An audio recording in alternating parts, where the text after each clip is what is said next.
So viewers, today we are going to start a new portion from now. I will upload some videos on physics MCQs, so stay connected with me by hitting the subscription button and like icon. Let's start. Question number 1. Which one is not a branch of physical science? मतलब कौन सी ऐसी branch है जो physical science से नहीं है? Chemistry, astronomy, geology, biology. Biology is not a branch of physical science. क्यों नहीं है? रीज़न, क्योंकि जो बायोलॉजिकल है ये एक लाइफ साइकिल है, और जो फिजिकल साइंस होती है ये किससे डील करती है? ये फोकस करती है नॉन लिविंग मैटर, ठीक है. लेकिन जो बायोलॉजी है और वो किस पे है? Study of living. तो ये आएगा हमारे पास फिजिकल ब्रांच नहीं है, वो बायोलॉजी है. लेकिन और MCQs आ सकता है कि फिजिकल साइंसेस कौन सी है? Chemistry, astronomy and geology. चलते हैं क्वेश्चन नंबर 2 की तरफ. Which branch of science play an important role in the development of technology and engineering? वो है फिजिक्स, क्योंकि फिजिक्स है is the branch of science which deal with matter and energy and relationship between them. Matter और energy और इन दोनों के दरमियान जो रिलेशन होता है उसको हम फिजिक्स कहते हैं, और ये इंजीनियरिंग में, टेक्नोलॉजी में इम्पोर्टेंट रोल अदा करती है. अब है question number 3. In any measurement the significant figure are. ये एग्जैक्ट डेफिनेशन है इसकी. All accurately known digits and the first doubtful digit. ये मोस्ट इंपॉर्टेंट है और मोस्टली MCQs में आता है.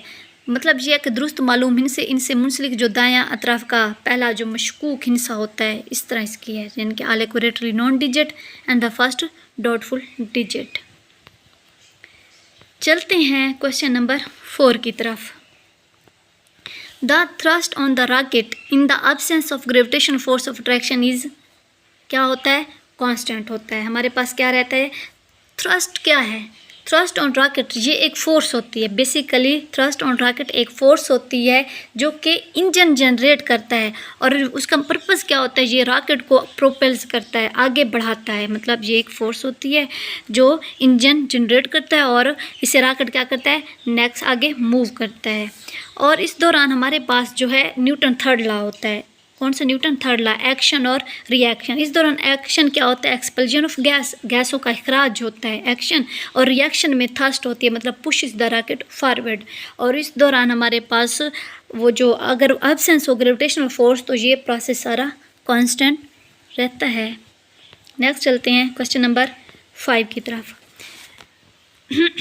Which of the following device is best suited for measure the temperature inside metallurgical furnaces? ये है pyrometer. What is pyrometer? Pyrometer एक device है use for मेयरिंग very high temperature. बहुत ज़्यादा जो हाई टेम्परेचर होते हैं ना, इसके मेयर के लिए पैरोमीटर होता है. No the question is what is metallurgical furnaces? ये एक भट्टियाँ होती हैं, फर्नासेस होती हैं ना, इनका क्या काम होता है? ये मेटल कोई पैदावार, ठीक है, उनको प्रोसेस करती है, उसको साफ़ करना, उसकी खसूसियत बेहतर बनाती है. तो उस दौरान इनका जो टेम्परेचर होता है ना बहुत ज़्यादा होता है, इसलिए तो हम इसे पैरोमीटर कहते हैं. अभी मैंने इसकी डेफिनेशन बताई है, ठीक है. अब हमारे पास है थर्मोकपल. क्या है? थर्मोकपल भी हमारे पास टेम्परेचर सेंसर है, और ये हमारे पास किस लिए यूज़ होता है? ये टेम्परेचर को मेयर करने के लिए. अच्छा, ये ना 2 डिफरेंट इसमें ना मेटल वायर होती हैं जो एक सिरे से आपस में जुड़ी होती हैं, जिससे एक जंक्शन बनता है. अब हम उस जंक्शन का जैसे टेम्परेचर चेंज करते हैं उसमें वोल्टेज पैदा होता है, और हम उसी वोल्टेज को मेजर करके हम क्या करते हैं? टेम्परेचर का अंदाज़ा लगाते हैं कि इसमें कितना टेम्परेचर है. नेक्स्ट है थर्मोमीटर. थर्मोमीटर भी एक हमारे पास टेम्परेचर मेजरिंग डिवाइस है. जैसे अब मरकरी थर्मोमीटर हो गया है, इसमें हम देखते हैं कि टेम्परेचर जब चेंज होता है मरकरी कैसे एक्सपेंड्स होती है, कैसे कंट्रैक्ट्स होती है. और ये हमारे पास है थर्मिस्टर. ये भी एक टेम्परेचर सेंसर डिवाइस है. इस दौरान क्या होता है? ये इसकी ना जो इलेक्ट्रिकल रेजिस्टेंस होती है ना टेम्परेचर के साथ चेंज होती है, और ये मोस्टली सिरामिक्स या पॉलीमर से बनाया जाता है. ठीक है, मैंने MCQs की डिटेल बता दी है. नेक्स्ट है हमारे पास question number 6. Skids occur when the brakes are applied so hard that the front or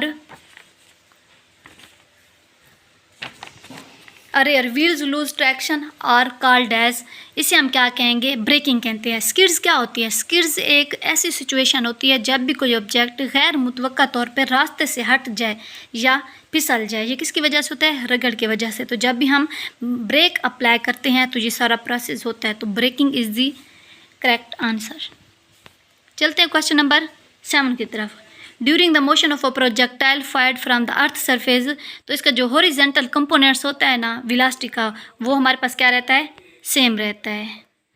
अच्छा, क्वेश्चन नंबर 8 है, what property of matter is momentum related. Momentum जो है बेसिकली मोमेंटम को हम मैस और वेलोसिटी का हासिल ज़रब होता है, मैस एंड वेलोसिटी इसमें दोनों आ जाएंगे, इसकी डेफिनेशन है मोमेंटम की। क्वेश्चन नंबर 9 है, the swing of a spinning cricket ball in air can be explained on the basis of, इसे हम कहेंगे टर्बुलेंस कास्ड बाय विंड। ये क्या होता है, ये इरेगुलरिटीज़ और डिस्टर्बेंस होती है in the flow of air, और ये किस जैसे हमारी swing of spinning cricket ball होती है, तो option C is correct. Question number 10 है, what will happen if an object is dropped from a height and there is no air resistance. हम हाइट पे हैं, कोई ऑब्जेक्ट नीचे फेंका है हाइट से, और उस दौरान एयर हमारी क्या है, नो एयर रेजिस्टेंस है। इस दौरान एक्सेलरेशन हमारे पास क्या रहता है, एक्सेलरेशन सेम रहता है, एक्सेलरेशन रिमेन सेम। और दूसरा है वेलोसिटी इंक्रीज, मतलब इसकी जो स्पीड होती है इंक्रीज होती है, एक्सेलरेशन सेम रहता है। आज के लिए इतना ही काफ़ी। अल्लाह।